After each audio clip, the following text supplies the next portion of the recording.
வார்த்தையில் இணைவோம், நம் ஆன்மீகத்தை பலப்படுத்துவோம்.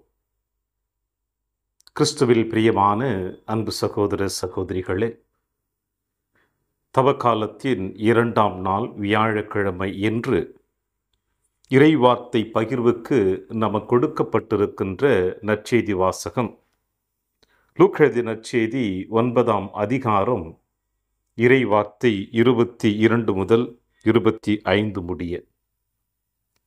இன்றைய நற்செய்தி வாசகம் எதை பற்றி நமக்கு எடுத்துரைக்கிறது என்று பார்க்கின்ற பொழுது, ஆண்டவர் இயேசு கிறிஸ்து தன்னுடைய பாடுகளின் மரணத்தை தன் சீடர்களிடம் எடுத்து சொல்லுகின்ற பொழுது, இந்த பாடுகளின் மரணம் யாருக்காக என்பதை அழகாக கூறுகிறார்.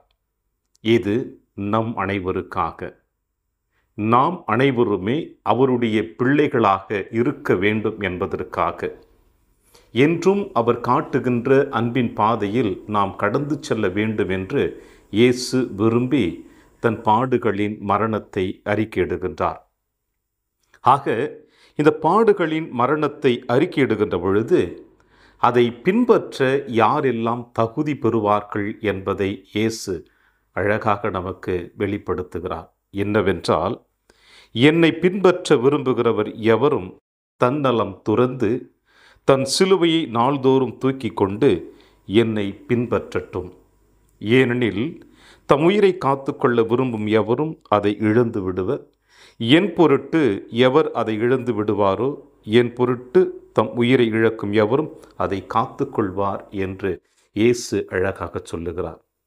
ஆக தன்னலம் துறந்து தன் சிலுவையை சுமந்து இயேசுவை பின்பற்றட்டும் என்று அவர் அழைப்பு கொடுக்கிறார் என்றால், தன்னலத்தை துறக்க வேண்டும் என்று இயேசு எதை நமக்கு சொல்லுகிறார்? நம்முடைய சுயநலங்கள், நம்முடைய விருப்பு வெறுப்புகள், நாம் யார் என்பதை உணர்ந்து கொண்டு எனக்குள் இருக்கின்ற எல்லா விதமான குணநலன்களையும் நான் அறிந்து கொள்ளுகின்ற பொழுது, அதற்கேற்றார் போல அந்த குணநலன்கள் எதுவெல்லாம் ஆன்மீக வாழ்விற்கு தடையாக இருக்கிறதோ அதை துரத்தி எறிந்துவிட்டு நாம் ஆண்டவர் இயேசு கிறிஸ்துவை பின்பற்ற வேண்டும். துரத்தி எரிகின்ற பொழுது என்று சொல்லுகின்ற பொழுது அதை தன் சிலுவையாக சுமந்து கொள்ள வேண்டும் என்று இயேசு சொல்லுகிறார். அதோடு மட்டுமல்லாமல் தன் ஆன்மீகத்திற்கு எதுவெல்லாம் தடைகளாக இருக்கிறதோ அதை விட்டுவிடவும், பிறருடைய வாழ்விற்காக நம்முடைய வாழ்வை அர்ப்பணிக்கின்ற பொழுது சந்திக்கக்கூடிய எல்லா விதமான இடர்பாடுகள், துன்பங்கள், துயரங்கள் அனைத்தையும் கூட ஒரு சிலுவையாக பிறருக்காக நாம் சுமந்து இயேசுவை பின்பற்றினோம் என்றால், இதுவே இயேசுவுக்கு நாம் அன்பின் சீடர்களாக, மகளாக வாழக்கூடிய ஒரு அற்புதமான செய்தியை இயேசு சொல்லுகிறார். எனவே தன்னலம் துறந்து தன் சிலுவை சுமந்து கொண்டு இயேசுவை பின்பற்றுகின்ற பொழுது இந்த உலக காரியங்கள் சம்பந்தப்பட்ட அனைத்தையும் நாம் இழக்க நேரிடுகிறது. எனவேதான் இயேசு சொல்லுகிறார், யாரெல்லாம் தன் உயிரை பாதுகாத்து கொள்ள வேண்டும் என்று விரும்புகிறார்களோ அவர்கள் மறுவாழ்விலே வாழ்வை பெறமாட்டார்கள். யாரெல்லாம் இந்த மண்ணகம் சார்ந்த அனைத்தையும் இழக்கிறார்களோ, இந்த உடலையும் இழக்கிறார்களோ, அவை அனைத்தும் விண்ணகத்திலே நிலையான நிறைவான வாழ்வு கிடைக்கும் என்று சொல்லுகிறார். எனவேதான் இன்றைய நற்செய்தி வாசகத்தினுடைய இறுதி அத்தியாயத்திலே இயேசு சொல்லுகின்ற வார்த்தை, ஒருவர் உலகமெல்லாம் தனதாக்கி கொண்டாலும் தன் ஆன்மாவை இழந்தால் அதனால் வருகின்ற பலன் என்ன? இந்த வார்த்தை நம்முடைய அன்னையார் திரு அவையில் இருக்கின்ற புனித செவேரியாரை ஆழமாக அழைத்த ஒரு சிந்திக்கக்கூடிய வார்த்தை இது. அவரையே அழைத்து இன்று இந்திய தேசத்தினுடைய பாதுகாவலராக காணக்கூடிய அவர் இந்த வார்த்தையினால் முழுவதுமாக கவரப்பட்டு இயேசுவின் அன்பின் மகனாக புதுமைகளை நிறைவேற்றி இன்று நம் அனைவருடைய இந்திய தேசத்தின் பாதுகாவலராக இருக்கிறார் என்றால், இந்த உலக காரியங்கள் அனைத்தையும் இழந்து விட்டார், அனைத்தையும் துறந்து விட்டார். எனவே இயேசு இன்று உங்களுக்கும் எனக்கும் கொடுக்கின்ற செய்தி இதுதான்.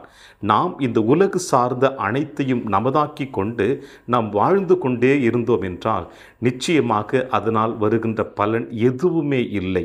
எனவே இந்த உலகு சார்ந்த அனைத்தையும் இழந்து விட்டு நம் ஆன்மாவிற்கு தடையாக இருக்கின்ற எல்லாவற்றையும் நாம் இழந்து இயேசுவின் பின்னே நம் பயணத்தை தொடர்ந்தோம் என்றால், இயேசு என்று சொல்லுகின்ற இந்த வார்த்தை நம்முடைய வாழ்வு முழுவதுமாக பயனுள்ளதாக இருக்கும்.